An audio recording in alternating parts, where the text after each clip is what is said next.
to an On Your Side investigation. Fights in schools. The concerns from parents at one Duval County public high school who say that these fights are happening daily. Alex Osiris is on your side. He's been following this for weeks now, and tonight has new numbers from the school district. And I do want to warn you that some of the video you're about to see is extremely graphic. Fights caught on camera, parents demanding action. That's why we filed a records request to see how many fights were happening at this Duval County high school, as well as across the district.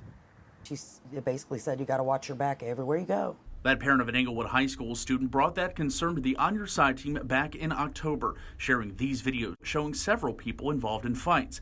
We heard from Englewood's principal, Sarah Bravo, after our initial report. She explained that there had been a slight uptick in fights in the weeks immediately preceding the videos. So we filed a records request with the CPS, asking about the number of fights at Englewood specifically and across the district. First, let's take a look at the last complete school year. In 2018-2019, the district, which has 195 schools, reported 1,554 fights.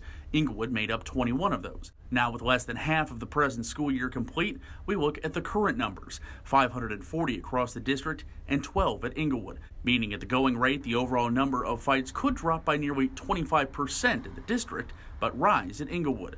Principal Bravo previously told us that she did not believe in adding more security guards or police is the answer. I think it's about teaching students how to problem solve, how to resolve conflict. First Coast News crime and safety analyst Mark Bachman says that when it comes to the school fights, the concern is with violence escalating. Obviously, they need to be documented and they need to be fleshed out and see what was behind that fight. A spokeswoman with DCPS explained all schools were to ensure positive learning through both security and discipline, as well as positive intervention strategies. Alex Osiris, First Coast News, On Your Side. And the On Your Side team has been looking into those positive intervention strategies in the past. If you'd like to see more on that, we have a link on firstcoastnews.com.